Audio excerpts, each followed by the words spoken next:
এ দুনিয়ার মুসলমান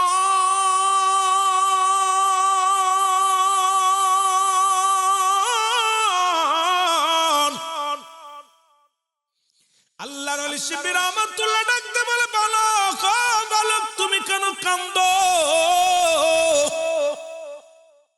সব মানুষ তো লাব্বাইক ইয়া রাসূলুল্লাহ বলে কান্দে, তুমি কেন আব্বা আব্বা বলে কান্দো? বলো, হুজুর আমার মনের ব্যথা কারে বলবো? আমি দুঃখী মানুষ, এই দুনিয়ার মধ্যে আমার আব্বা নাই। আমার আব্বা ছিল দিন মজুরি। কত জনের আব্বা জানাছে একটু ভালো খাইতে পারে নাই, ভালো মাছ দেখলে আফসোস করছে কিনতে পারে নাই, গোশ কিনতে পারে নাই, মিষ্টি কিনতে পারে নাই। আজকে ওই সন্তানগুলো বড় হইয়া কত মাছ কেনে, কত মিষ্টি কেনে, কত গোস্ত কেনে রে মুসলমান। আজকে যদি তাদের আব্বা জান বেঁচে থাকতো কত খুশি হতো গো। আজকে কত বাপ মা দুনিয়ার মধ্যে ভাত পায় নাই, কত কষ্ট করে রোজা রাখছে, কত কষ্ট করে শীতের দিন কাটাইছে, একটা ভালো কাপড় গায়ে দিতে পারে নাই। আজকে যখন দামি কাপড়গুলো গায়ের মধ্যে লাগায় রে, আব্বা মার কথা মনে পড়ে যায়। বাবা মা এত দামি কম্বল পায় নাই, বাবা মা এত কাপড় পায় নাই। আব্বা মা শীতের মধ্যে কত না আগুন তাপায়া দিন কাটাইছে, সিরা কাপড় গায়ে দিয়ে কনকনে শীতের মধ্যে দিন কাটাইছে। আজকে দামি দামি কাপড় জমিনের মধ্যে পইরা থাকে রে, গায়ে দেওয়ার মানুষ নাই, আব্বা নাই, মা নাই। এমন দরদি যারা হারায়া ফেলেছি, আল্লাহ আমাদের আব্বা মার কবরখানা তুমি জান্নাতের বাগান বানায়া দিও। আল্লাহর ওলি শিবির রহমাতুল্লাহ দোয়া করে। যুবক ডাকতে বলে, হুজুর কি বলবো, আমার মনের দুঃখ। এই দুনিয়ার মধ্যে আমার আব্বা জান নাই। আমার আব্বার নামের কত মানুষ দেখতে পায়, আমার আব্বার চেহারার মতো কত মানুষের চেহারা দেখতে পায়, কিন্তু আজকে আমার আব্বা নাই। আমার মন দুঃখ কান্দে। আমার আব্বা যদি বেঁচে থাকতো রাসূলুল্লাহর রওজা মুবারক জিয়ারত করত। আল্লাহর ওলি শিবির রহমাতুল্লাহ ডাকতে বলে, বালক রে, চিরদিন কোনদিন কারোর আব্বা বেঁচে থাকে না। যার কদমের মধ্যে তুমি কান্দো সেই নবীও ছিল এতিম।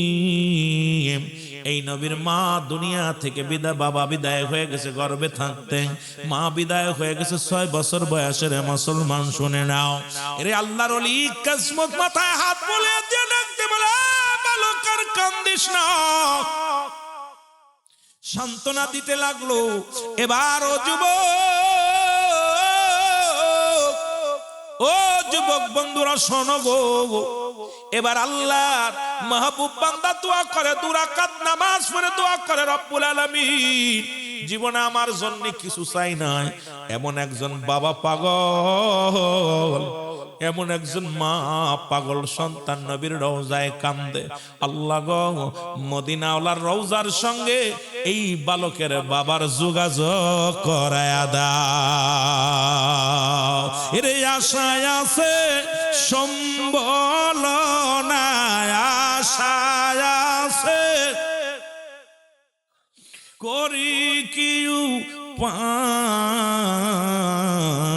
আমার মনে বড় আশা ছিল যাব মদিনায়, আমার মনে বড়। আরো জোরে বলেন, আমার মনে বড় আশা ছিল যাব। এর সালাম আমি করব গিয়া, সালাম আমি করব গিয়া নবীজির রওজায়। আমার মনে বড় আশা ছিল যাব মদিনায়, আমার মনে বড়।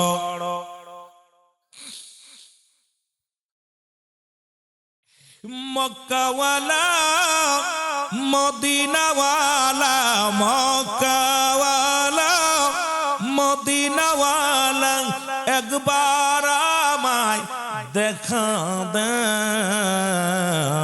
আমার মনে বড় আশা ছিল যাব মদিনায়, বলো মনে বড়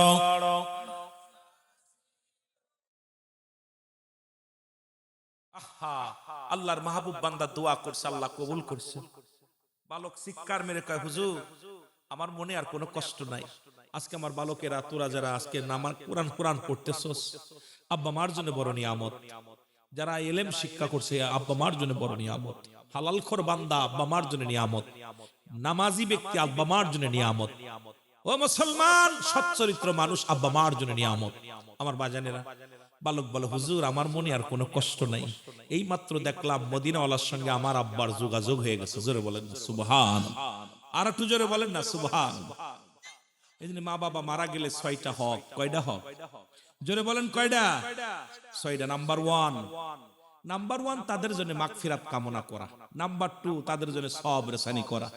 দেখা যায় আমাদের যুগের ছেলেরা বাপ মা মারা গেলে কবরটাও চেনে না। 2 বছর পরে ইমাম রে জিগা, হুজুর আমার আব্বার কবর কোনটা? ইমাম সাহেব রে কয়, ইমাম সাহেব হুজুর কে কিতা কবা? কয়, বাবা আমার আব্বার মার কবর কোনটা? আহা, কত বড় ফুরা কবাইল্লা। এই সন্তান রেখে যাওয়ার চাইতে ওদেরকে ত্যায্য করে দেন, ওই জমা করে দেন, ওগুলো দরকার নেই, ওগুলো আপনার জাহান্নাম ডেকে আনবে। 2 নাম্বার হলো তাদের জন্য সবর শ্রেণী করা। 3 নাম্বার হলো তাদের দুনিয়ার মধ্যে দিনাদায়িক থাকলে পরিশোধ করা।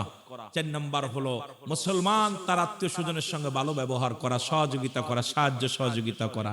5 নাম্বার হলো মুসলমান শরীয়ত মোতাবেক ওসিয়াত যেটা করেছে, ওসিয়াত গুলো পুরা করা। ওসিয়াত গুলো করে গেছে যেগুলো শরীয়ত মোতাবেক। এখন যদি অনেক বাপ মরার সময় যদি কয় আমার জন্য একটা বড় মঠ বানায় থুস, করা যাবে না। যদি আমার জন্য কিছু খিনজির জব করিস, কি আমার জন্য গান দিস, এইগুলো মানা যাবে না। শরীয়ত মোতাবেক যে ওসিয়াত গুলো করে গেছে এগুলো পালন করতে হবে। জোরে বলেন না মারহাবা। আমার বাবারা 6 নাম্বার হলো প্রতিটা সন্তান হক। এগুলো 6টা হক আদায় না করলে তুমি বাপ মার সঙ্গে পরিচয় ঘটবে না, বাপ মা তোমার চিনবে না। নাম্বার 6 হলো পিতামাতার কবরটা সময় করে বেশি বেশি করে জিয়ারত করা। সুবহানাল্লাহ বলেন না, আরো জোরে বলেন। প্রতি সপ্তাহে আব্বা মার জিয়ারত করেন কিনা? হাত উঠান দেখি। মারহাবা। এই করে মানুষ, এই 3 জন বাপ প্রতি সপ্তাহে জিয়ারত করেন। আপনাদের বাপ মা নাই? এগুলোর আব্বা মা একটারও নাই? আপনি মারা গেলে আপনার ছেলে এরকম করবে, আপনার কেমন লাগবে জানেন? একটা নেকির জন্য যখন দৌড়াইবে, মৃত্যুর পরে 3টা জিনিস কাজে লাগবে। নাম্বার 1 নেক আমল। এখন আমাদের বাপ মা তো সংসারের জীবনে আমাদেরকে পেটে খিলানোর জন্য, আমাদের খাওয়ানোর জন্য কত না কষ্ট করে, ভ্যান চালায়, রিক্সা চালায়, সময় মতো মানুষের বাড়ি কাজ করে, সময় মতো জিপা করতে পারে নাই। এখন আমাদেরকে মানুষ করার জন্য আব্বা মা কষ্ট করছে। বাবারে বুকে হাত দিতে বলতে পারেন, আমার আব্বা বড় জমিদার ছিল। সবার জমিদারের ফুলারা ওয়াজ শোনে না, জোরে কোন ঠিক কিনা? এই জমিদারের ফুলারা ওয়াজ শোনে, ওরা এসির মধ্যে বয়া বয়া 2-4 লাখ টাকা দান করে, চিন্তা করে জান্নাত কিনে নিছি। কিন্তু মধ্যবিত্ত মানুষ, গরিব মানুষের ফুলারাই বেশি ওয়াজ শোনে। ঠিক কিনা বাবা? এই কথা বলেন না কেন? ঠিক কিনা? আমার জানা মতে যত বাংলাদেশে যতগুলো ওয়াজ করলাম, দেখলাম না একজন এমপি, মন্ত্রী, বড় কোটিপতি, উনি বয়া বয়া ওয়াজ শুনছে। যদিও মন্ত্রী আসে আয়া 10,000 টাকা দিয়া, 20,000 1 লাখ টাকা দিয়া মনে হয় জান্নাত কিনে ফেলাইছে, চলে যায়। নাম করে আমি 1 লাখ টাকা দিলাম, 5 লাখ দিলাম, দিয়া চলে যায়। চিন্তা করে জান্নাত কিনে ফেলাইছি। ওদের অবস্থা হলো এটা। তারপরে বিড়ি, অনেকে রাগ করবেন, রাগ করেন না, বিড়ি সিগারেটের গন্ধে পাশে বয়াও যায় না। গত পরশুদিনকে এক ব্যক্তি বইছে আমার পাশে, কথা কইতেছে, খোদার কসম এত কষ্ট ওয়াজ করতে, বারবার নাকটা ঢাকি, না পারছি বলতে, না পারছি কইতে। আমি পরে বিড়ির ওয়াজ, বিরুদ্ধে ওয়াজ শুরু করে দিলাম, একদম নিশার বিরুদ্ধে ওয়াজ করলাম। উনি বুঝতে পারছে হুজুর খেপছে, তাড়াতাড়ি টুক করে উঠে আটা দিচ্ছে। কথা বুঝেননি? আমার বাবারা, আমি যে কথাগুলো বলি খুব খেয়াল করবেন। যদিও আমি কথা বলতে পারতেছি না, আমি আঞ্চলিক ভাষায় সরল একদম বাংলা ভাষায় যে কথাগুলো বলি, আমি ইংলিশে বলতেছি না, আরবিতে বলতেছি না, উর্দুতে বলতেছি না, ফার্সিতে বলতেছি না, আমি বাংলা ভাষায় কথাগুলো বলতেছি। এইগুলো নাম্বার 1 নেক আমল, নাম্বার 2 নেককার সন্তান, নাম্বার 3 আপনার সদকায়ে জারিয়া। সন্তান রাখছেন দাঁড়ায় প্রসাব করে, আর এখন অনলাইনে যে গেম উঠছে, এই গেম খেলে খালি। কি ঠিক কিনা? বয়া বয়া খালি গেম খেলতেছে, বয়া বয়া। এই যে জুয়া খেলতেছে, জুয়ারি। আমার বাজানেরা, তা 3টা জিনিসের একটা জিনিস নিজে আমল করতে পারেন নাই। 2 নাম্বার দান দেয়ানো করতে পারেন নাই, কারণ চিন্তা করছেন এটা থাকলে আমার বাবাই কষ্ট করব। আছে 200 টাকা দেওয়ার মতো ছিল, চিন্তা করছেন আহারে 200 টাকা থাকলে আমার কলিজার টুকরা সন্তানের উপকার হবে। 1 পোয়া দুধ কিনবো, 1 কেজি মাছ কিনবো, সন্তানেরা খাবে। তাদের মায়ায় কিন্তু এগুলো করছেন। ঠিক কিনা বাবা? তাদের মায়ায় করছেন না? আহা, আমরা এখন বাবা হয়েছি বুঝতে পারি, আগে বুঝি নাই। এখন বাবা হয়েছি যখন, স্ত্রী পুত্র যখনই হইছে তখন এখন বুঝতে পারি যে আমাদের বাবা মাও এরকম করছে। এখনো বাড়ির দিক যখন যাইতে চায়, মন চায় বাজার থেকে একটা ভালো জিনিস নিয়ে যায়, ছেলে পছন্দ করবে, বিবি পছন্দ করবে, আহা এরকম আমার বাপ মাও তো করছে, কিন্তু কিনতে পারে না, এই টাকা নাই, কেমনে করব? এমন দিন ছিল বাবার যে আমাদেরকে ভালো মন্দ খাওয়াইবে, খাওয়াইতে পারে নাই। এমন দিন ছিল বাবার যে আমাদেরকে একটু ভালো ঈদের দিন মানুষ গরুর গোশত খাইছে, আমাদেরকে পোল্ট্রির গোশত খাইনি। পোল্ট্রি দিবে এমনও অনেক বাবা সন্তান আছেন যে পোল্ট্রির গোশত এনে দিবে, এডাও নাই, জোরে কোন ঠিক কিনা? ওই বাবার ভিতরে যে কত কষ্ট লাগছে এটা এখন আপনি বুঝবেন, যাদের সন্তান আছে এরা বুঝবে কেমন কষ্টটা। তিনটা জিনিস, এ তিনটাও করলাম না, ওই 6টা হক আদায় করলাম না, তাহলে আপনি আমি আব্বা মার হক কি আদায় করলাম? সর্বনিম্ন 12টা হক, 6টা হলো জীবিত থাকতে, 6টা হলো ইন্তেকালের পরে। কিন্তু আমাদের যারা মারা গেল এই 6টা আদায় করলাম না। জীবিত থাকতে তাদের খাওয়াইতে হবে, তাদের ভালো মতো রাখতে হবে, তাদেরকে সেবা যত্ন করতে হবে, এগুলো তো করলামই না। তারপরে আমার বাজানটা মৃত্যুর পরে যে সহজ, একদম সহজ, সহজ কি? তাদের জিয়ারত করা, সবরেসানি করা, মাগফিরাত কামনা করা, আত্মীয় স্বজনের সঙ্গে ভালো ব্যবহার করা, বাবা মায়ের আত্মীয়ের সঙ্গে ভালো সম্পর্ক রাখা, তাদের সাহায্য সহযোগিতা করা, যদি কিছু না পারেন তারপরে তাদের খোঁজ খবর নেওয়া। আমাদের দেখা যায়, আমাদের এলাকা আছে, আপনাদের এলাকা আছে কি জানি না, দেখা যায় বাবা মা মরে গেলে ওর আত্মীয় স্বজনের সঙ্গে সম্পর্ক ভালো থাকে না। বাবার কুলে মার কুলে আত্মীয় আসলে পরিচয় দিতে হয় যে আমি তোর অমক অমক মামার ছেলে, জোরে কোন ঠিক কিনা? কয় আমি তোর নুয়া মামার ছেলে, তোর খালার ছেলে, কেন পরিচয় নিতে চায় না, কারণ ওর সাথে সম্পর্ক নাই। এটা করলে আপনার আব্বা মা কষ্ট পাবে, কবরে কষ্ট পাবে। এই জন্য যখন ইন্তেকাল করবে তার আত্মীয় স্বজন যারা থাকবে তাদের সাথে সুন্দর ব্যবহার, তাদের সাহায্য সহযোগিতা, সুসম্পর্ক রাখতে হবে, যাতে করে আব্বা মা কবরে শুয়ে শান্তি পায়। মারহাবা বলেন না? আরো জোরে বলেন মারহাবা। বেশি ওয়াজ করা লাগবে না, সামান্য একটু করলে যেগুলো আমাদের ভিতরে এখন ঘাটতি আছে এগুলো আমাদের শেখার দরকার। জোরে বলেন ঠিক কিনা? আমার ভাইয়েরা, আমার বন্ধুরা, আমার যেহেতু আমি অন্যদিকে যাব না, লম্বা আলোচনা প্রায় 1 ঘন্টা করে ফেলেছি অন্যদিকে দিয়ে। বেলাল রাদিয়াল্লাহু তাআলা এই পৃথিবীর মধ্যে বেলাল ইবনে রাবা, বেলালের বাবার নাম ছিল রাবা, আর বেলাল ছিল এই দুনিয়ার মধ্যে রাবার একমাত্র সন্তান। মুসলমান শুনে নাও, এমন সন্তান রাবা ছিল কৃষক। তৎকালীন জামানায় সুন্দর একজন কৃষক ছিলেন, মাঠে কাজ কাম করতেন এবং ভালো ফসল ফলাতেন। কিন্তু বেলাল তো ছোট্টবেলা থেকে, একদম ছোট্টবেলা থেকে গবেষণা, নো দাইসেল, নিজেকে নিজে চেনো, মানারা ফন্নাস, নিজের নফসকে চেনো, কালব সালিম, আত্মাকে প্রসিদ্ধ করো। মুসলমান কুষ্টিয়ার লালন কয়, নিজকে যদি চিনতে পারো অন্যকে চিনা যাবে। অ্যারিস্টটল, সক্রেটিস বই লেখা পর এত বড় দার্শনিক, এত বড় কবি যারা শিক্ষিত সমাজ আছেন, ওনার বইয়ের মধ্যে লেখলেন নো দাইসেল, নিজেকে নিজে চিনতে হবে, অন্যকে নয়। কিন্তু আমরা অন্যকে চিনার জন্য ব্যস্ত হয়েছি। কালবু সালিম, আত্মাটাকে প্রসিদ্ধ করো, অন্যকে নিয়ে নয়, অন্যকে নিয়ে নয়, গবেষণা নয়। অ্যারিস্টটলের বই, অ্যারিস্টটলের কথা মতো মনে পড়ে যায়। বেলাল চিন্তা করে, আল্লাহ এই জমিনটা কে বানাইলো রে, এই আসমান কে বানাইলো, এই জমিনের বাতাস দেয় কে, পানি দেয় কে, এই মানুষগুলোরে খাওয়ায় কে, আসমান জমিনের ভিতরে যা কিছু আছে এগুলো কে বানাইলো, এত সুন্দর সৃজন বানাইলো, এর রহস্য কি? আর আমি বা কে, কেন আমার দুনিয়ার মধ্যে পাঠাইলো? এই গবেষণার মধ্যে আছে। হঠাৎ করে একটা আওয়াজ শুনতে পায় বেলাল, লা ইলাহা ইল্লাল্লাহ। একটু মহব্বতে বলেন, লা ইলাহা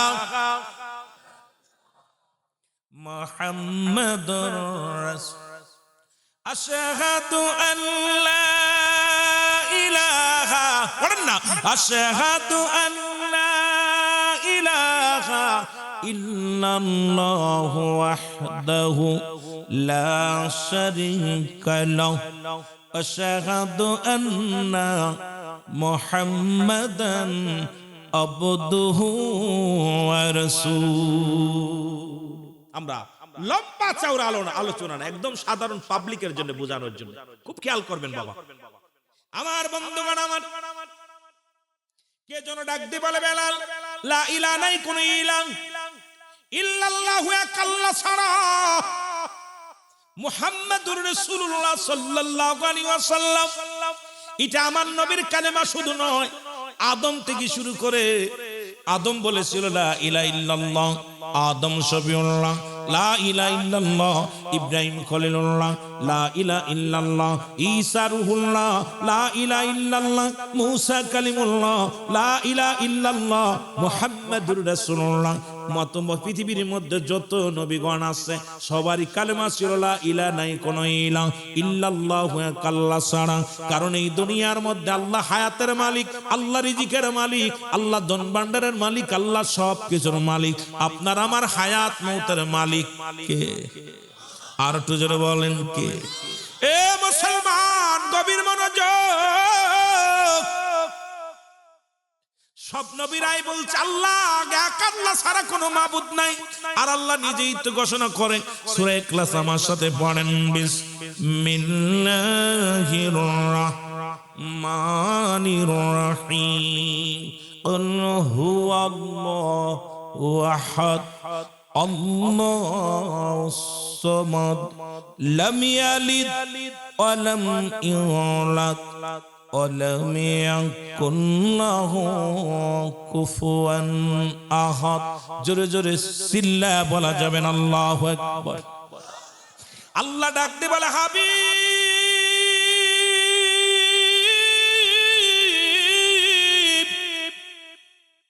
আপনি জানিয়ে দেন আমি আল্লাহ এক, আমি আল্লাহ এক। যারা চন্দ্র পূজা করে তাদের আল্লাহ দুইজন, যারা মাটি মুসলমান মূর্তি পূজা করে তাদের আল্লাহ দুইজন, যারা মুসলমান পৃথিবীর মধ্যে গাছ পূজা করে তাদের আল্লাহ তিনজন।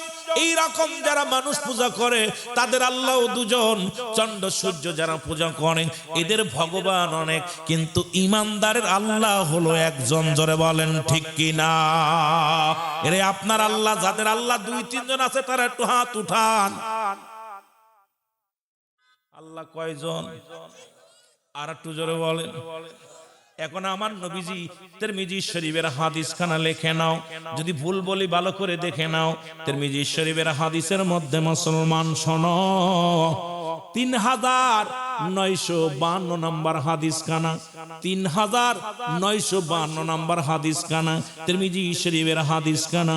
আমার নবী বলছে শেষ জামানার মধ্যে একদল মানুষ বাইর হবে ইমাম মুসলমানদের মধ্যে, ওরা নিজেরা মূর্তি পূজা করবে, অন্যকে উৎসাহিত করবে। কারণ একমাত্র ইমানদার সিজদা করে আমার আল্লাহরে। কোনোদিন দরগায় যে সিজদা দিবে না, কোনোদিন মন্দিরে যে সিজদা দিবে না, কোনোদিন কোন পীরের পায়ে সিজদা মারবে না, পৃথিবীর মধ্যে কোনোদিন মাজারে সিজদা মারবে না। কারণ একমাত্র রব্বুল আলামিনকে সিজদা করবে। এই দুনিয়ার মানুষগুলো নিজেরে নিজে সিজদা বানায় নিছে গো।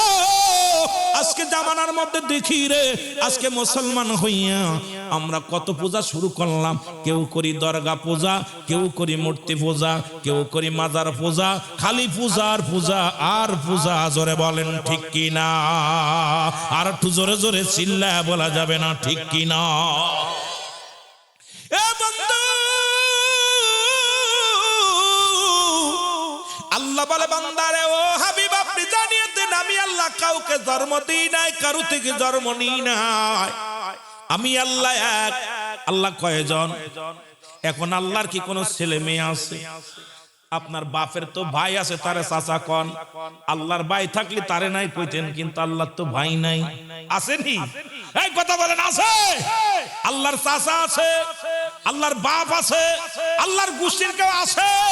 তাহলে এখন যারা মূর্তি পূজা করে চিন্তা করে আল্লাহর একটা অংশ, যারা মন্দির পূজা করে তারা চিন্তা করে আল্লাহর একটা অংশ, যারা মুসলমান প্রতিমা পূজা করে তারা চিন্তা করে আল্লাহর একটা অংশ, যারা মাজার পূজা করে তাদের মধ্যে মুসলমান শুনে নাও, তারা চিন্তা করে আল্লাহর একটা অংশ। কারণ এই দুনিয়ার মধ্যে আল্লাহর কোনো শরীক নাই, আল্লাহ কাউকে জন্ম দেয় নাই, কারো থেকে জন্ম নেই নাই। আল্লাহ কয় বন্ধু শোনো, আসমান জমিনের মধ্যে যা কিছু আছে সব কিছু আমার মুখাফেকি, আমি কারোর মুখাফেকি নাই। জোরে জোরে চিল্লা বলা যাবে না ঠিক কি না? তাহলে আজকে যারা দ্বিতীয় ভগবান বানায়া আহা অল পৃথিবীর মধ্যে যা শুরু হয়েছে, আমরা মুসলমান ইমান আকীদা নষ্টের জন্য আমরা স্বার্থবাদী কিছু মৌলবীদের কারণে, মৌলবী আলেমদের কারণে, কিছু সাধারণ পিপাসিত এই মুসলমান বর্তমান ইমান হারা কিছু মুনাফিক দলের জন্য, মুনাফিক মানুষের জন্য গোটা মুসলমান কলুষিত হচ্ছে। জোরে বলেন ঠিক কিনা? আওয়াজ জোর নাই, ঘটনাটা কি? কথা কন না।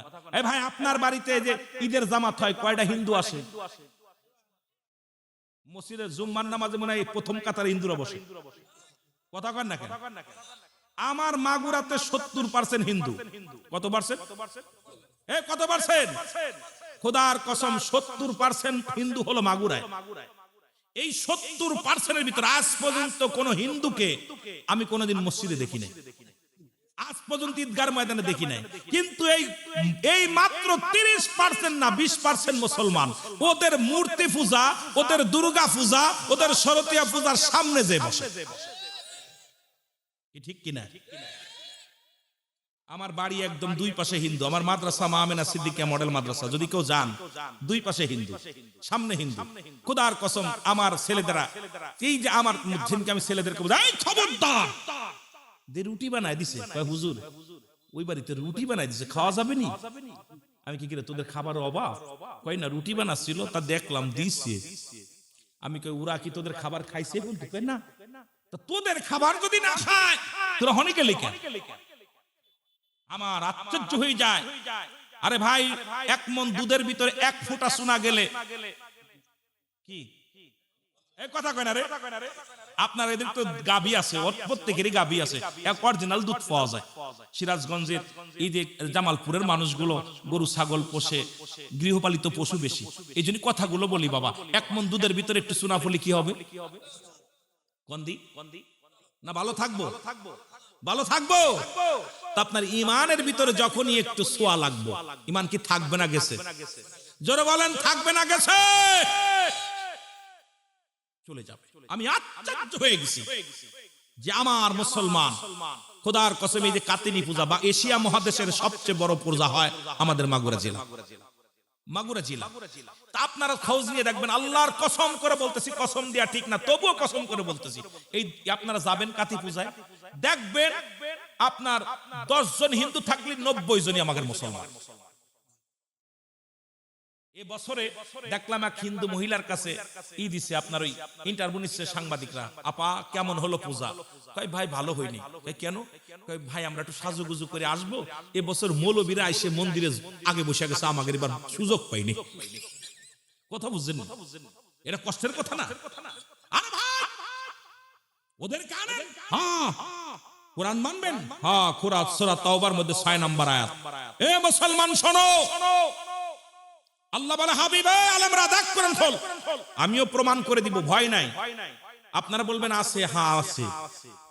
নবীজির কদমে, আমার নবীজিকে আল্লাহ বলতেছেন, হাবিব আপনার কদমের মধ্যে যদি কোনো অমুসলিম যায়, সর্বপ্রথম তাদের সাহায্য দেন, সর্বপ্রথম তাদের বসতে দেন।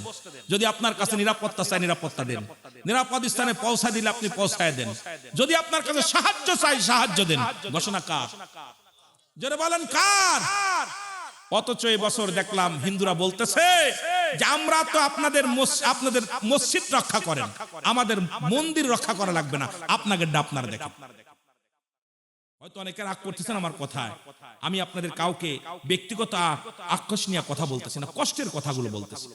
এবার বুখারীর হাদিস ভালো করে খেয়াল করবেন, যুবকেরা, ছেলেরা মুখস্থ করবি। রাসূলুল্লাহর কদমের মধ্যে কয়েকজন বিধহীন প্রবেশ করলেন। নবীজিকে বলতেছে সাহাবী, ইয়া রাসূলুল্লাহ আপনার কদমের মধ্যে কয়েকজন অমুসলিম আসছে। নবী বলে, আসতে বলো, আসতে দাও। বলছে, হুজুর ওরা অমুসলিম, নবীর মসজিদে বসে আছেন।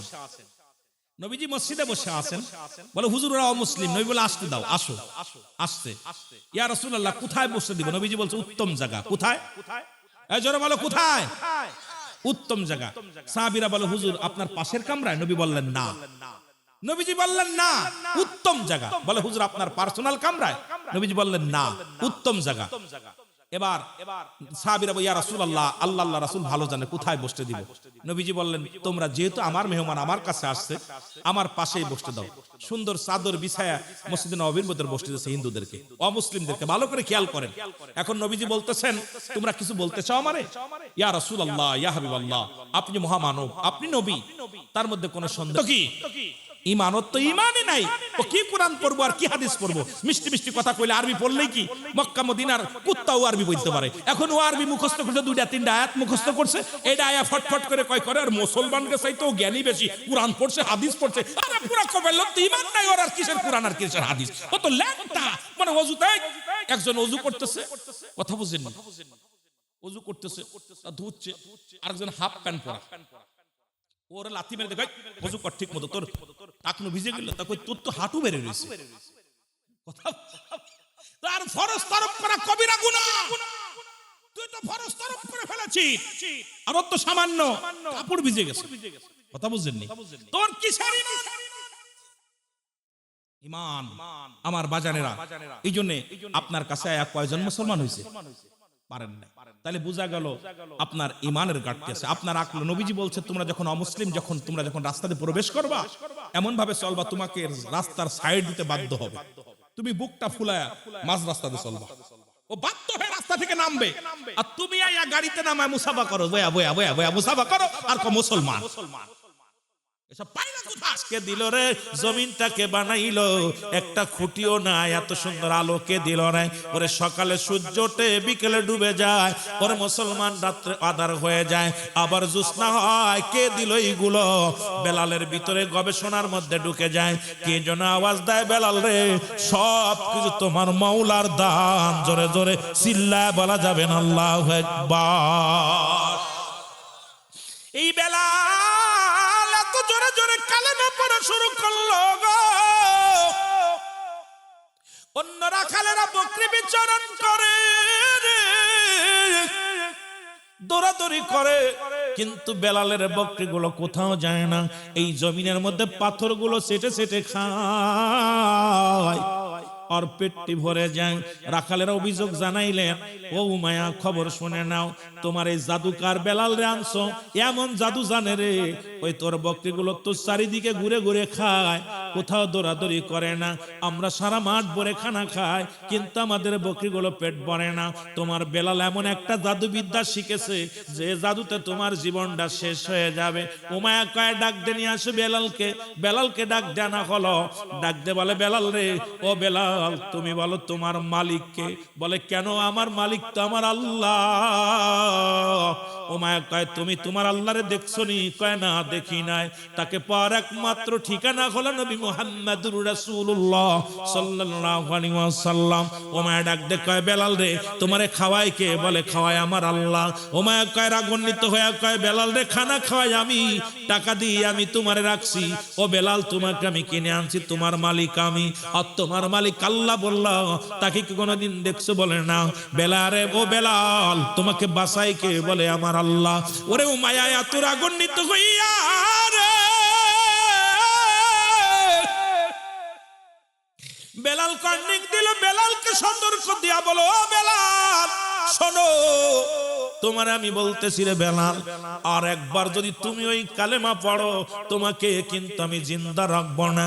বেলাল বলে, উমায়া রে আমি তো মরেই গেছি অনেক আগে, যখনই আমি কালেমা পড়েছি রে, আমার জীবন জৈবন সব কিছু দিয়েছি আমি রব্বে কারিম রে। আমি আমার আল্লাহর নামে দেওয়ানা, আমি আমার আল্লাহর নামে পাগল রে উমায়া।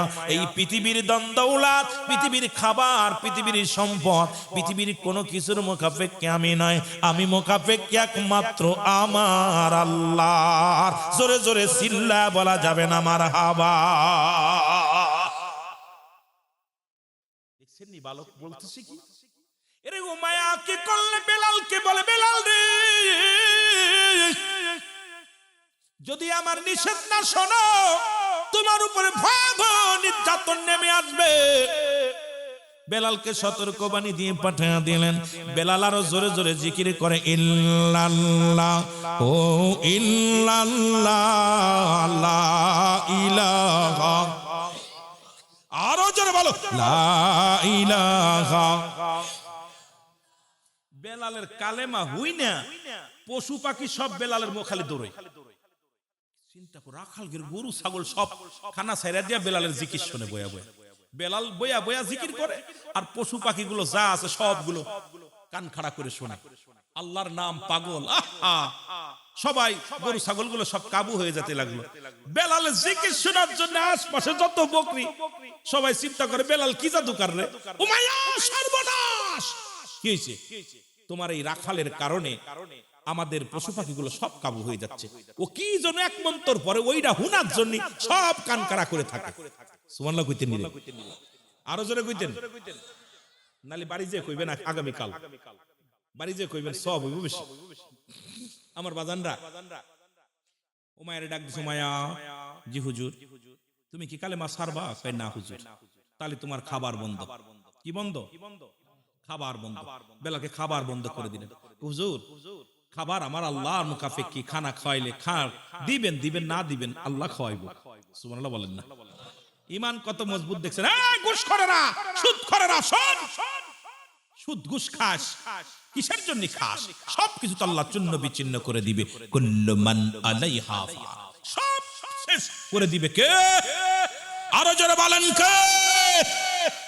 সুদ বেশি বেশি করে খাবি, ঘুষ বেশি বেশি করে খাবি, বাড়ি কব যায় ইসে আপনার ওই কিসের কাফনের কি পকেট আছে, নিয়ে যাবেন কিছু? কথা বলেন না কেন? আয় হায়, কার জন্য সুদ খাও, কার জন্য ঘুষ খাও? আরে ভাই দুনিয়ার সম্পদ খাবে লোকে, তোর দেহ খাবে পোকে। জোরে বলেন ঠিক কিনা? গতকালকে দেখলাম ফেসবুকে একটা মানুষ মারা গেছে, কবরের ভিতরে লাশটারে পোকামাকড়ে খাইয়া কেমনে রাখছে, এটারে লাঠি দিয়ে সোজা করতেছে। কথা বুঝেননি? আহা, দুনিয়ার সম্পদ খাবে লোকে আর আপনার দেহ খাবে পোকে। জোরে বলেন ঠিক কিনা? যার জন্য সুদ খাইলা ঘুষ খাইলা কেউ তোমার পক্ষে না।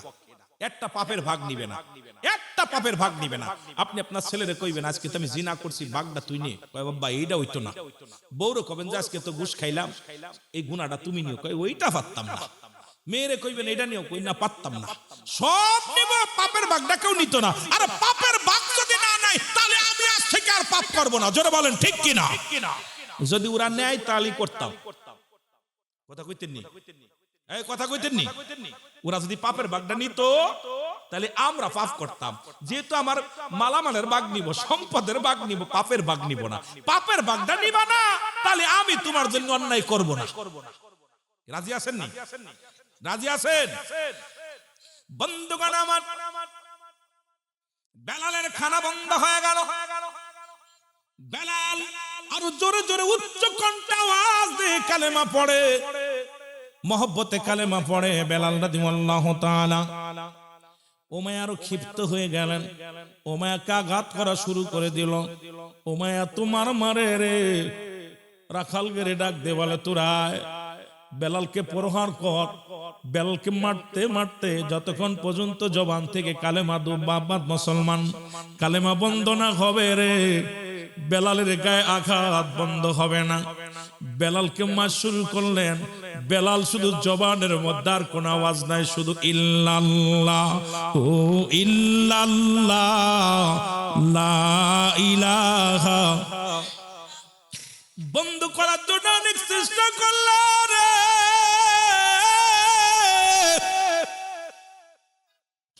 বেলালকে জমিনের মধ্যে পাকড়াও করলো। উত্তপ্ত বালুর উপরে বেলালকে টানা হলো, তেজি গুড়ার পিছে বান্ধিয়া বেলালকে মরুপ্রান্তরে টানা হলো।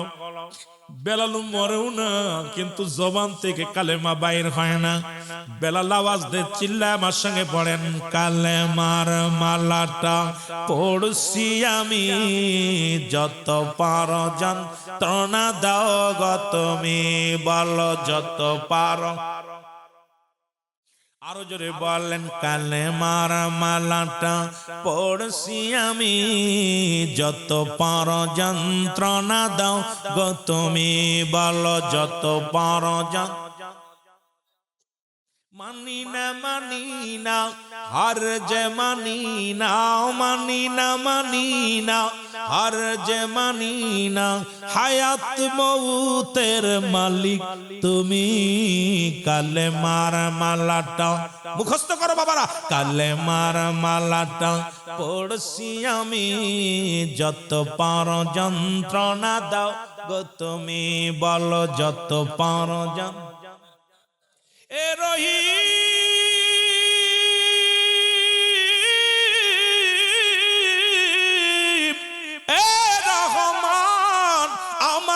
জীবনের মালিক তুমি, বলো আমার জীবনের মালিক তুমি। এই কালেমার মালাটা পড়ছি আমি যত পারো জান। ও ইমানদারেরা জোরে জোরে বলেন, কালেমার মালাটা যত পারো যন্ত্রণা দাও গো তুমি, বলো যত পারো। করি না ভয় করিব জয়, করি না ভয় করিব জয়, পাব খোদারি জান্নাতি, হব খোদারি জান্নাতি। কালেমার মালাটা যত পারো যন্ত্রণা দাও গো তুমি, বলো যত পারো। মানি না মানি না হার যে মানি না, মানি না মানি না। হায়াত মউতের মালিক তুমি, কালেমার মালাটা পড়ছি আমি যত পারো যন্ত্রণা দাও গো তুমি, বলো যত পারো। এ রহিম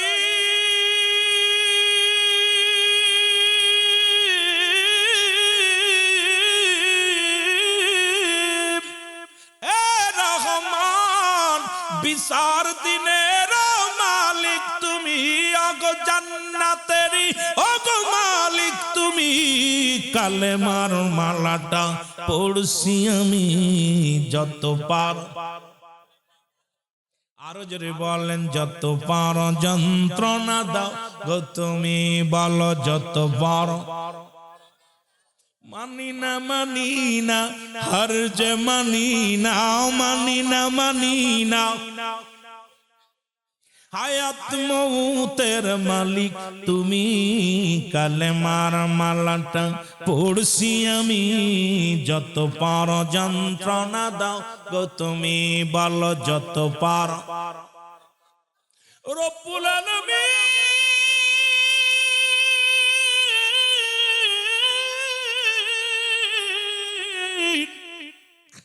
আমি বেলাল যদি মারা যাই রে, তবু যেন আমার জবান থেকে কালেমা বন্ধ না হয় রে। বেলালকে মারিয়ে উত্তপ্ত মরু প্রান্তরে পাথর চাপা দিয়ে রাখছে হযরত বেলাল রাদিয়াল্লাহু তাআলা কি। ও আমার যুবক বন্ধুরা শুনে নাও, হযরত আবু বকর শুনতে পাইল বেলাল নামে একজন আশিকে রাসূল এই জমিনের মধ্যে অপরাধ হলো কালেমা পড়ার অপরাধ। কালেমা পড়ার কারণে এত নির্যাতিত হয়েছে, কিন্তু কালেমা ছাড়ে নাই। এত কষ্ট পাওয়ার পর এই বেলাল কালেমা ছাড়ে নাই। আবু বকর দৌড়ে আসেন, আবু বকর সিদ্দিক রাদিয়াল্লাহু আনহু এসে দেখে রে পাগল পড়ে আছে জমিনের মধ্যে, জবানের মধ্যে শুধু আহাদ আহাদ শব্দটা হয়। বেলালকে হাতে রশি বাঁধা রে মুসলমান, বুকের উপরে পাথর বাঁধা, একটা দড়ি চলে গেছে উমায়ের কাছে। ডাকতে বলে, উমায়া আমি জানি এই মওলার সবচেয়ে বড় জ্ঞানী তুমি, তোমার মতো বোকা মানুষ আমি আর পাই নাই। উমায়া তো ক্ষিপ্ত হয়ে বলে, আমারে তুমি বোকা বলো কিসের জন্য? সবাই আমারে জ্ঞানী বলে, তুমি আমার বোকা বলো। আরে উমাইয়া রে, যে ব্যক্তি তোমার অনুগত নয় রে, যে ব্যক্তি তোমার আইন মানে না, তোমারে শ্রদ্ধা করে না, তোমারে মালিক বলে মানে না, এই মানুষটা যদি তোমার জমিনে মারা যায় তাহলে তো বেলালের জয় হবে, তোমার পরাজয়। সুতরাং তোমার জমিনে তারে মরতে দিও না। উমায়া কয়, কথাটা তো ঠিকই বলেছ, ও তো মারা যাবে নির্ঘাত, যে মাগ যে আঘাত করেছি, যে নির্যাতন করা হয়েছে, নির্ঘাত তো মারা যাবে। এখন ওরে আমার জমিনের মধ্যে মরতে দিব না। ডাক দে কয়, কোথায় রে ও পরিরা? বেলালকে ধরে জঙ্গলের মধ্যে ফেলে দেওয়ায়। আবু বকর কয়, ভাই উমায়া যদি কিছু মনে না করো, এই অসুস্থ বেলালকে তুমি আমার কাছে দিয়ে দাও, আমি তারে নিয়ে যাব। যদি মারা যায় পথের মধ্যে ফেলে দিব, যদি জিন্দা থাকে আমি তারে নিয়ে আমি কাজ করাবো। উমাইয়া কয় লয়ে যাও, তাড়াতাড়ি লয়ে যাও, সরাও না হয় বেল মারা গেছে। বেলাল বলে মুসলমান আবু বকর রাদিয়াল্লাহু তাআলা ডাক দে বলো উমাইয়া, আমি ফিরি নিব না, আবার হয়তো তুমি দাবি করবা, তুমি বিনিময় তুমি যেহেতু তাকে মুসলমান তুমি হাদিয়া দে নিছো আমার কাছ থেকে দিনার নাও। মুসলমান কয় যা দিবা দাও। উমাইয়া কয় যা দিবা তাড়াতাড়ি দাও, মরা ডারে এখন তাড়াতাড়ি সরাও। আমার হযরত আবু বকর সিদ্দিক রাদিয়াল্লাহু তাআলা কিছু হাদিয়া দিয়ে দিলেন, দিয়া বেলালকে কোরআনে করলেন যে হাতের রশি যে খুলে দিছে। এইবার যখন বুকের উপর থেকে যখন পাথরটা সরাই দিছে রে, জবান দিয়া কালেমা পড়ে নিছে লা ইলাহা ইল্লাল্লাহ।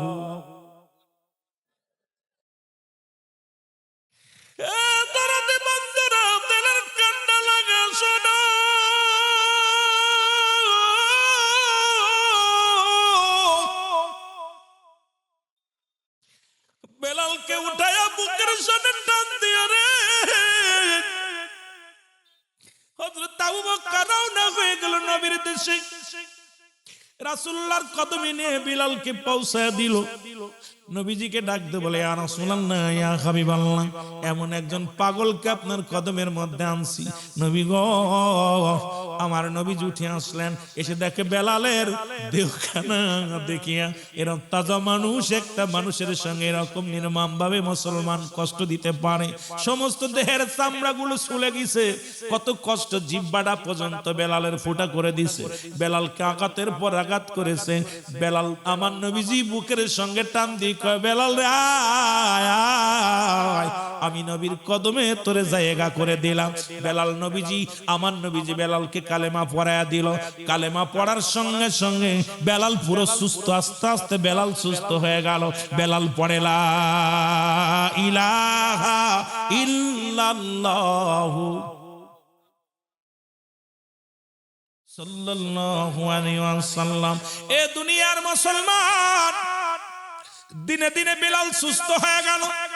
রাসূলুল্লাহর কদমে বেলালের জায়গা হয়ে গেল, নবীর কদমে জায়গা হয়ে গেল। খুতবা সাইবা আবু জেহেল আবু সুফিয়ান হঠাৎ একদিন নবীর কদমে আসলেন। আরবের বড় বড় নেতারা এসে দেখে বেলাল পাশে বসে আছে। আজকে যেমন আমার ভাই আর আমি বসে আছি, নবীর কদমের মধ্যে বেলালকে দেখিয়া খুতবা সাইবা আবু জেহেল আবু সুফিয়ান রাগান্বিত হয়ে গেলেন। এ মুহাম্মদ, মন তো চায় তোমার কাছে আসতে, কিন্তু তোমার দরবারে আয়া দেখলাম তুমি দামি মানুষ, তোমার কাছে থাকবো আমরা, দামি দামি মানুষ থাকবো। এমপি সাহেব দেখবেন নির্বাচনের আগে ভ্যান চালকের পায়ে ধরে, রিক্সা চালকের হাতে ধরে, কত মুসিমাতরের পায়ে ধরে। যেই এমপি হয়ে যায়, চেয়ারম্যান হয়ে যায়, মেম্বার হয়ে যায়, আর গরিবের দাম নাই, ওর পিএস এর কাছে যাওয়া যায় না। জোরে বলেন ঠিক কিনা? আইরে মুসলমান দুর্নীতিবাজ এমপিরা শোনো, তুমি যদি দুর্নীতি না করবা তোমাকে কেন ফটোকল দেওয়া লাগবে? তুমি একা একাই বাসকের মাহফিলে কোনো প্রশাসন লাগবে না, তোমার সিকিউরিটি লাগবে না। তুমি দুর্নীতিতে তোমার জীবনটা ভরা। তোমার দুর্নীতি করেছো, রাস্তাঘাটের দুর্নীতি করেছো, বিলের দুর্নীতি করেছো, চাউলের দুর্নীতি করেছো, পাটের দুর্নীতি করেছো, সংসদের দুর্নীতি করেছো, সমাজের দুর্নীতি করেছো। একা চলতে পারো না, সিকিউরিটি লাগে। আমার বাবারা, ইমানদারের কোনো সিকিউরিটি লাগে না। ইমানদার তো কোনো মরণকে ভয় পায় না, মরণকে বরণ করে হাসি মুখে নিয়ে নেয়। কারণ মরণের জন্য ইমানদার কখন দুনিয়া মুখাফেক্কি নয়, ইমানদার হলো আল্লাহর মুখাফেক্কি। ইমানদারের কোনো সিকিউরিটি লাগে না। জোরে বলেন ঠিক কিনা? আমি দেখছি আমার দেশের কত এমপি মন্ত্রীরা নির্বাচনের আগে হাব্বা, মা, খালা, ফুফু কত তা কয়।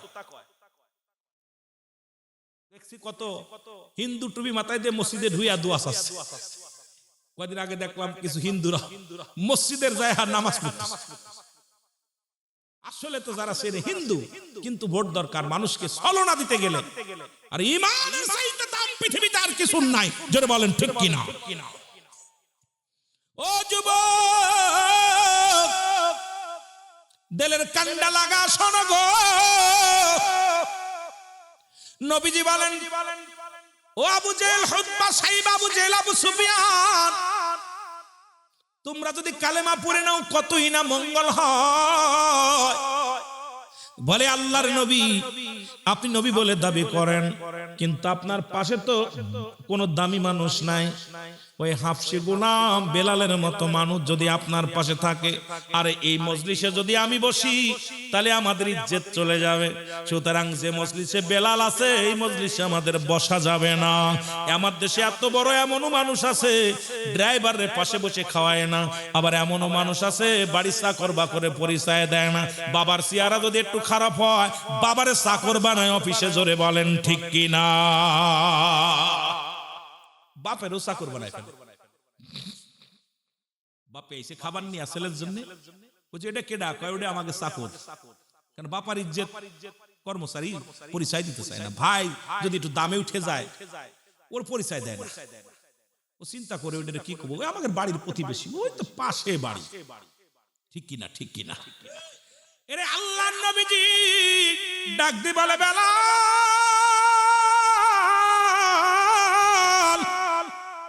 আগামীকাল আমার দরবারে আসবি না। আগামীকাল উতবা, সাইবা, আবু জেহেল, আবু সুফিয়ান আসবে। ওরা যদি কালেমা পড়ে নেয় কতই না মঙ্গল হবে। এবার বেলাল কান্দার কয়, নবী গো, আমি তো আপনার কদম ছাড়া কিছু ভালো লাগে না। নবী গো, আপনার কদম ছাড়া আমি বাঁচতে পারবো না। আমার নবী কয়, শুধু একটা দিন আসবি না, একটা দিনের জন্য শুধু আসবি না। বেলাল বলে, নবী গো, মানুষের হাতে যদি আমার হায়াত থাকতো গো, এই দুনিয়ার মানুষ আমাদের হায়াত দিত না। যেমন বড় লোকরা দেখছেন ধান চাল কিনে কিনে গুদম ভরে থয়, গরিবের জন্য দাম বেড়ে যায়। যদি হায়াত মানুষের হাতে থাকতো, এমপি মন্ত্রীরা বাপের জন্য, মার জন্য বাস্তা ভরে ভরে গুদম ভরে রাখতো হায়াত কিনে, জোরে বলেন ঠিক কিনা? বড় লোকরা গরিবের হায়াত সব কিনে ছুঁয়ে দিত। ঠিক কিনা? ঠিক কিনা?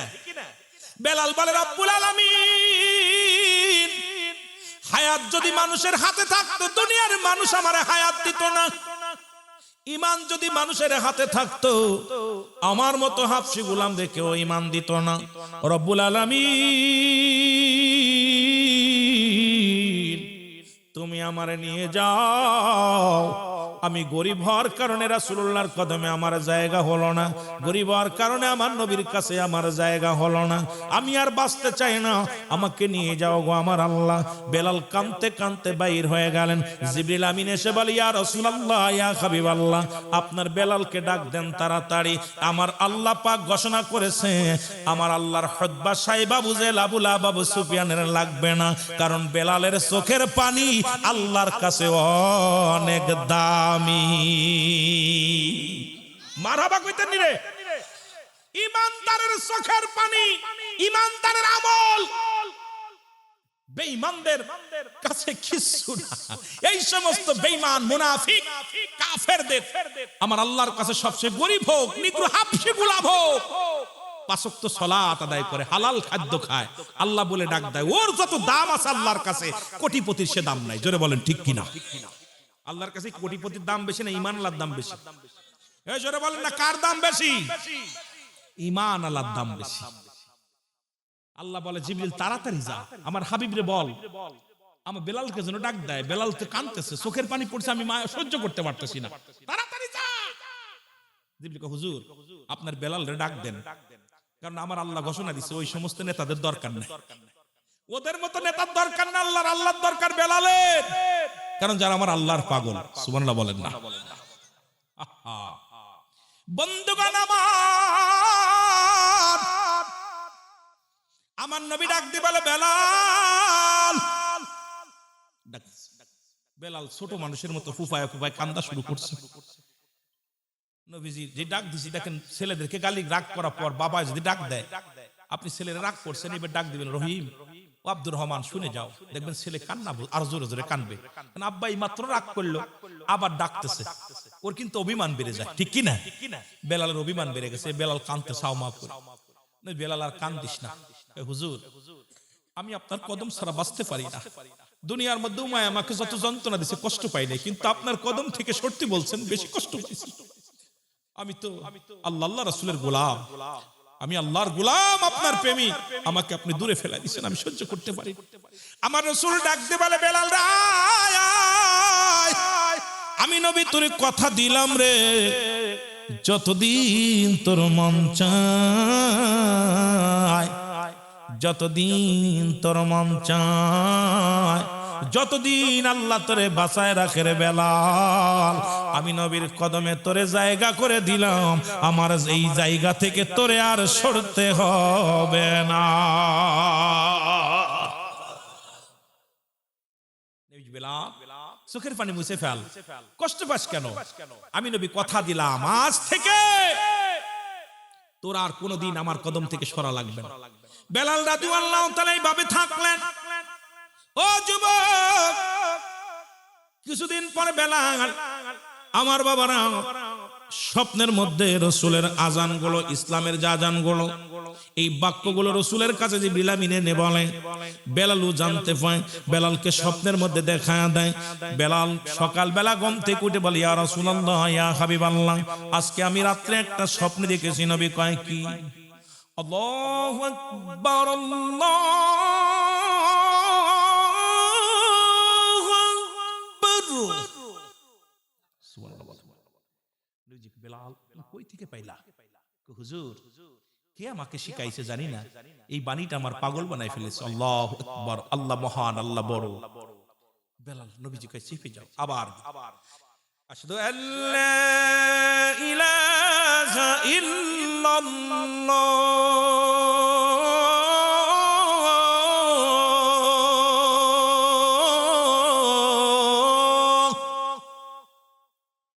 সুবহানাল্লাহ বলেন না? এর সুবহানাল্লাহ কইতেন নি? আহা, মাগুরার মানুষ বলে কিপটেপনা করতেছেন আপনারা, এত দূর থেকে আয়া কি নিয়ে যাইবো? একটু জোরে বলেন না সুবহান। আরেকদিন দেখেন, আশহাদু আন্না মুহাম্মাদুর রাসূলুল্লাহ,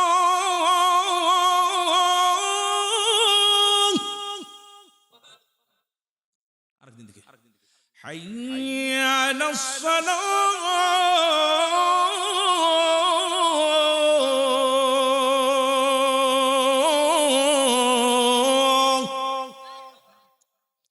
আরেকদিন দেখতেছি, হাইয়া আলাল ফালাহ,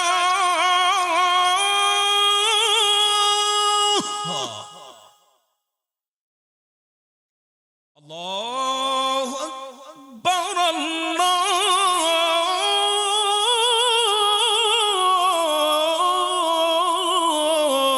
আল্লাহু আকবার,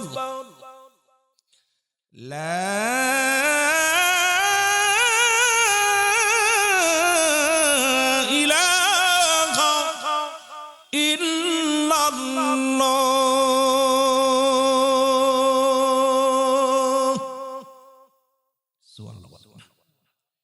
কিছুদিন পরে রাসূলুল্লাহ সাহাবীদেরকে ডাকলেন, সাহাবীরা তোমরা আসো।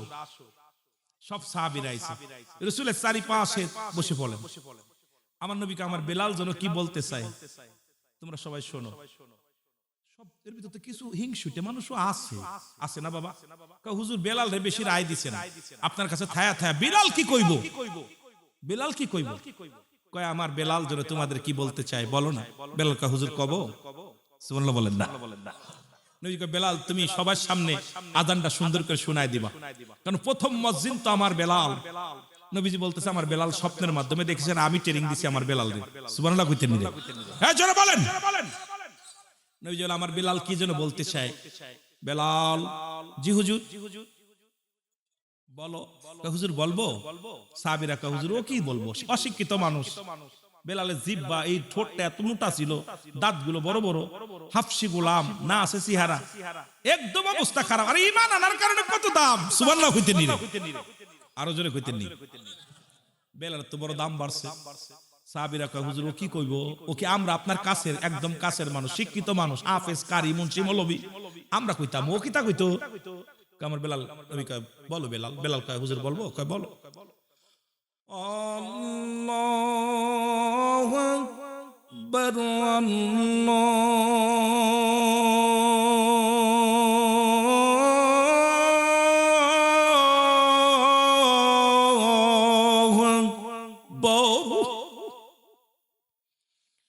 আশহাদু আল্লা ইলাহা ইল্লাল্লাহ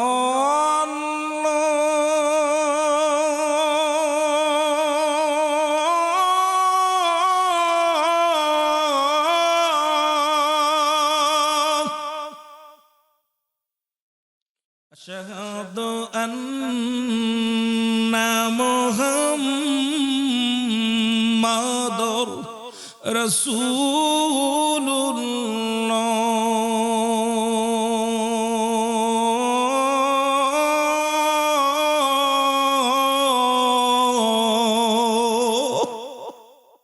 যারা মক্কা মদিনায় গেছেন এখনো বেলালের মসজিদে এই সুরে আজান হয়। যারা মদিনায় গেছেন যা শুনবেন, বেলালের মসজিদের আজান এখন করুণ সুরে। যখন বেলালের মসজিদে আজান হয় অমুসলিমেরা দাঁড়িয়ে যায়, মানুষ থম ধরে দাঁড়ায় যায়, কি শুনবে? আরে আজানে প্রাণ কেড়ে নেয়, ওযু করে পাগল হয়ে যায় নামাজে যাওয়ার জন্য মুসল্লিরা। মুরব্বির মনে বড় জল্পনা কল্পনা, আপনাদের মতো মুরব্বি প্রতিদিন নামাজ শেষ করে আব্বা জান যায় নামাজের মধ্যে বয়া বয়া কান্দে। ছেলে ডাক দেখো, আব্বা জান। মুসল্লিরা সবাই বাইর হয়ে আসলো, আপনি বাইর হন না। কয় বাজান রে, আমার মনে চায় মদিনায় যাইতে, আমার মন চায় রাসূলুল্লাহর রওজা জিয়ারত করতে। কারণ নবীজির রওজা যে জিয়ারত করে মাসুমের মাসুম হয়ে যায়।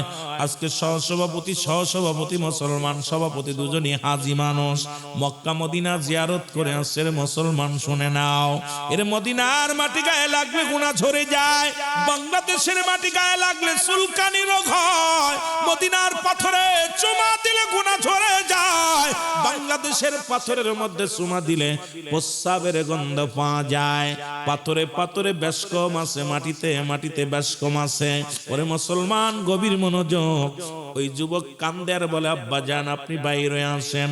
আর ওই মুরব্বী চোখের পানি ছেড়ে কান্দে আর বলে, আমার মনে বড় আশা ছিল যাব মদিনায়। যারা যারা মদিনায় যেতে চান, নবীর পাগল, মদিনার রওজা জিয়ারত করতে চান, আমার সনে আস্তে আস্তে আলোচনায় যান। যেহেতু আমার আলোচনার সাবজেক্ট দিছে বেলাল রাদিয়াল্লাহু তাআলার জীবনী, আমি ওর মধ্যে যাওয়ার আগে একটু আপনাদেরকে আমি মদিনার পাগল বানায় আসি। একটু মহব্বতে বলেন, আমার মনে বড় সালাম আমি করব গিয়া, সালাম আমি করব গিয়া নবীজির রওজায়। আমার মনে বড় আশা ছিল যাব মদিনায়। আমার মনে বড় আরব সাগর পাড়ি দিব, নাই তোমাদের তরি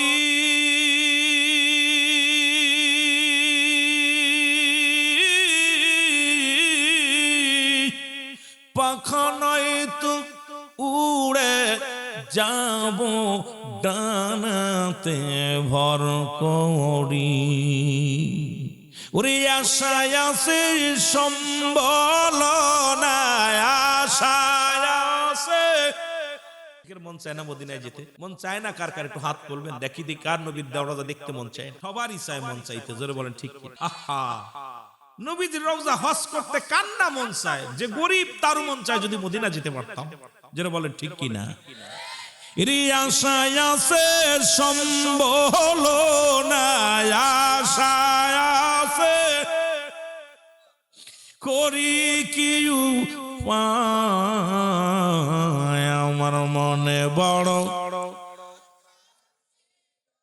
যাব মদিনায়। আমার মনে বড়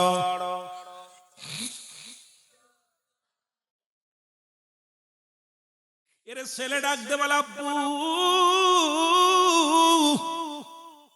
মুসল্লিরা মসজিদ থেকে বাইর হয়ে গেল, ইমাম সাহেব বাইর হয়ে গেল।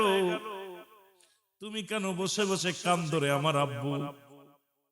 বাবা কান্দার চোখের পানি ছেড়ে কান্দার বলে, বাজার আল্লাহ আমারে টাকা দেয় নাই, কিন্তু মনটা দিছে মদিনার জন্য। পাগল আমি, যদি একবার যদি আমারে পাকা দিত রব্বুল আলামিন, আমি উড়িয়া সাগর পাড়ি দিয়ে নবীর রওজার উপরে পড়তাম, মনটা ভরিয়া নবীর রওজা দেখতাম, জীবনের গুনাহ মাফ করে কবরে যাইতাম। চোখের পানি ছেড়ে ছেড়ে কান্দে। যুবক ডাক দে বলে, আব্বু দোয়া করো, আমি বড় হব, চাকরি করব, ব্যবসা করব, যখন টাকা কামাইব তোমারে ভিসা করায়া মদিনায় পাঠায়া দিব, প্রাণ ভরে নবীর রওজা মোবারক দেখবা, দোলাবালি মাখাইবা, মদিনার রওজা জিয়ারত কইরা ফিরে আসবা গো আমার আব্বা জান। ওরে মুসলমান, কিছুদিন জাতি না জাতি যুবকের বাবা দুনিয়া থেকে বিদায় হয়ে গেল। অনেক বাবা আছে কত স্বপ্ন দেখে রে, আজরাইল এসে স্বপ্নটা ভেঙে দেয়।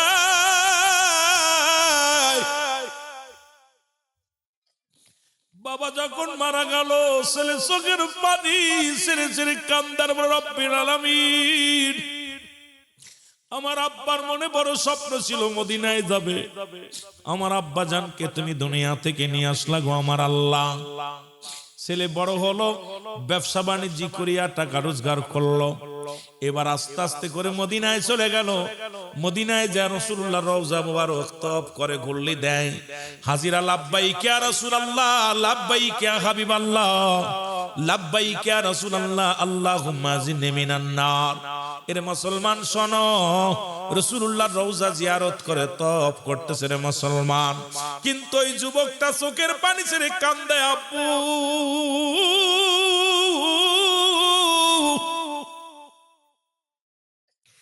আব্বু আব্বু বলে চোখের পানিগুলো ছেড়ে দেয়। এই দৃশ্য দেখতে পাইলেন একজন আল্লাহর মাহবুব বান্দা, যাদের কথা আল্লাহ বলে কুরআনুল কারীমের মধ্যে সূরা ইউনূসের মধ্যে 11 নম্বর পারা 62 নম্বর আয়াত, আল্লাহ বলে আলা সাবধান, ইন্না নিশ্চয়, আলা ইন্না উদাল্লাহি, আল্লাহর তরফ থেকে যারা আল্লাহর মাহবুব বান্দা হয়, লা নাই খাফুন শব্দের অর্থ ভয়, ওয়ালা যদি অবস্থান করে ক্ষমতার উপরে জানুন, তাদের কোনো চিন্তা নাই। এমন একজন আল্লাহর বন্ধু, আল্লাহর প্রিয় মুসলমান শোনো,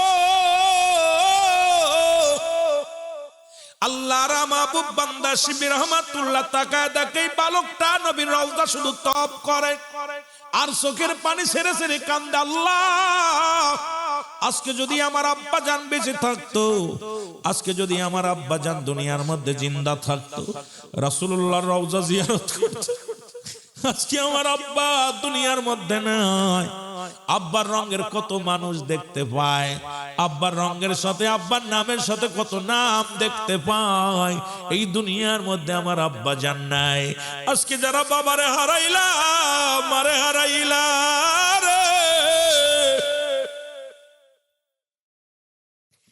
এদের মতো পুরা কবল মানুষ আর দুনিয়ার মধ্যে নাই। আমার নবীজি বলেন, সাহাবীরা রে, তোমরা কি কবুলের সব পাইতে চাও? মুসলমান পিতা মাতারে সালাম দাও, আসসালামু আলাইকুম মা, আসসালামু আলাইকুম বাবা, তোমার আমল নামে একটা কবুল হজের সওয়াব হয়ে যাইব। মা বাবার মুখের দিকে মায়ের নজরে তাকাইবি, একটা করে সব কবুল হজের সব পাইবি। শুধু মান মুখের দিকে মায়ের নজরে তাকাইবি, বাবার মুখের দিকে মায়ের নজরে তাকাইবি, সঙ্গে সঙ্গে একটা করে সব তোর আমল নামায় লেখা হয়ে যাইব। এরে মুসলমান, আমার নবীজি বললেন, এবার সাহাবীরা বলে, হুজুর